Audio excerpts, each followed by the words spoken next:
Welcome back to World Crisis Radio. This is now our second hour of the program today, and we always want to keep up with the struggle to enforce the U.S. Constitution against the caprice and the outrageous evasions of the current tenant of the White House. So for that, we have to go to the alpha birther, that is to say, the founder of these cases, the one who opened it up, and he did in August of 2008. Phil Berg of Philadelphia. Welcome, Phil. My pleasure. How are you, sir? Good. Now, last week you were telling us about a possible court date, but then something happened basically just after the program ended. So why don't you bring us up to date on that? Yeah, unfortunately, the hearing, which is scheduled for October 26, 2009, in the Third Circuit Court of Appeals, has been there's not going to be a hearing. We got an order from the court that they're going to take the case on and decide the case on the briefs, not on with no oral argument. It's not unique. It's done in many cases, but we were hopeful that this case, because of the national significance of it, would have oral argument. And we don't know why. You can't ask the court why, but they decide they're going to decide the case on the briefs. Now, it could be just because, before they come to a hearing, they've reviewed the matter, and they could think that they don't need any further oral argument or any questions. It also could be because the Third Circuit attorneys and staff have followed some of the other cases around the country and some of the shenanigans going on recently with this Orly Tates, and don't want any shenanigans in the court. Now, and I say that because it's really time for Orly Tates to stop being involved in these cases. As far as I'm concerned, it's a disgrace, and if that's a reason our case is not being heard, I can only hope that the court has, on our case, reviewed it, and they're going to decide in our favor based on our brief.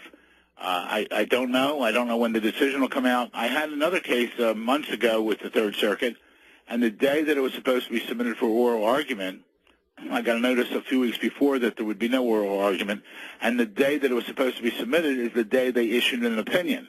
So that could be in the works already. And the reason I mention this Orly Tates because I mentioned her before. I don't like mentioning other counsel, but I really think she's in there for ulterior motives. She was fined. The Judge Land in Georgia gave a rule to show cause against her, why he should not fine her under Rule 11, sanctions $10,000. On the last day that her response was due, she filed a motion for a continuance, but she also filed a motion for the judge to recuse himself, and she went into all kinds of details, accusations against this judge.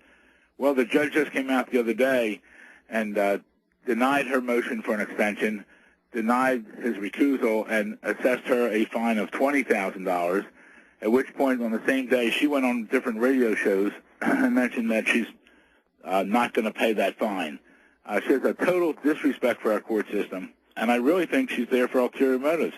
She hasn't succeeded in one thing she's done, except to aggravate everybody. And for new people coming aboard, that's not the way to go. So I'm asking people to follow us, ObamaCrimes.com, OBAMACRIMES.com, ObamaCrimes.com. We have the most up-to-date information. We're going to be posting, we think, shortly that the case is being submitted, and there'll be no oral argument, because I've gotten calls from people around the country. One woman told me she was going to drive in 5.5 hours from Ohio. She wanted the exact address and everything. And if people are planning to come in for next week, don't come. There will be no hearing. And just let's pray that the court is going to decide our way. Now, again, we have an uphill battle because the courts at this point, have taken positions adverse to us. And we're just hoping that everything goes our way. You got to hold 1 second. We understand. Very busy. Certainly, the activity of Orly Tates, who is apparently incompetent as a lawyer, and also, of course, a reactionary in terms of politics. And I think that's the selling point for her, for a lot of circles, is that Phil Berg is essentially a Democratic Party leader from Philadelphia, Pennsylvania, whereas Orly Tates is a raving reactionary. So they can claim that the extreme right-wingers somehow created this issue, whereas they didn't, and Orly Tates has really done more to sabotage it than to bring it forward.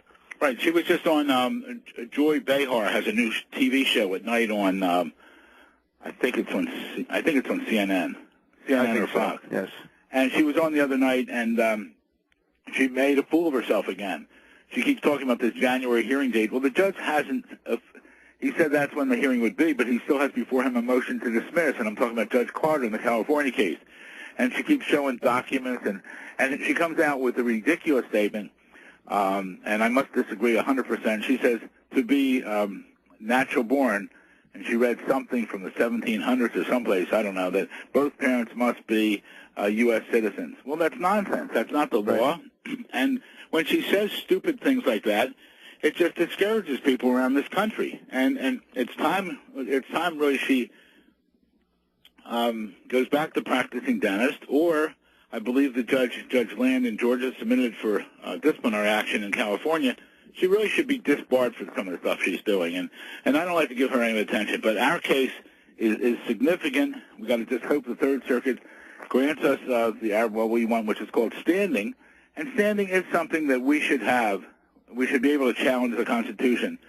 But we have to wait and see on that. We still have our other two cases pending, one the interpleader action and one on the False Claims Act case.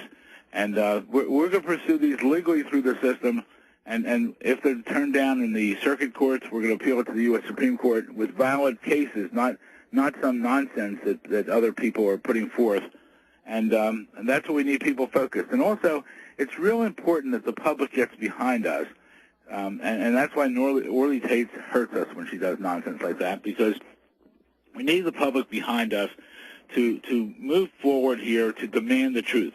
I mean, now I'm sure you've heard about Fox News has been coming out with a lot of the White House is attacking Fox News, and Fox News is coming back and raising questions about all the people that are on the number of people that are on Bush's staff or cabinet or surroundings.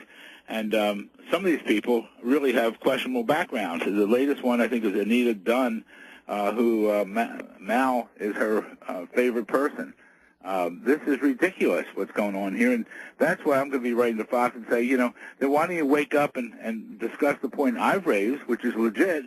If you're concerned with all the people around him, then why don't you realize that what he did is he's a phony. He's a fraud. He's not even a natural-born citizen. Raise that issue. What are you afraid to raise that issue for if you're raising these about these other people? If he has other these advisors around him who think more of outside of this country, why would it not be correct that he would have been a total fraudulent, total hoax, like I've been alleging for the past year and a half? Quite right. Phil, let me add another dimension to this. Maybe you can give us an opinion. Here in the Washington Post this morning, we have two writers, Ronald D. Rotunda and J. Peter Pham, who point out that accepting the Nobel Prize is unconstitutional. It's a blatant violation of Article 1, Section 9, which says no person holding any office of profit or trust under the United States shall, without the consent of Congress, accept any present emolument, office, title of any kind whatsoever from any king, prince, or foreign state. Now, the Nobel is $1 million plus. Even if you give it to charity, Obama would get a $500,000 tax write-off. He'd get a deduction. And so he's accepting a valuable present from a foreign state because this is the government of Norway. This is part of the government, the Parliament of Norway. So isn't this another dimension where Obama is trampling on the Constitution and completely disregarding the document we've got to live by? It sounds very, very plausible, and nothing would surprise me with Obama. I'll send you a reference. Thank you very much, Phil. We'll see you next week. ObamaCrimes.com. Thank you. Absolutely, and give a contribution. We'll be back in a minute.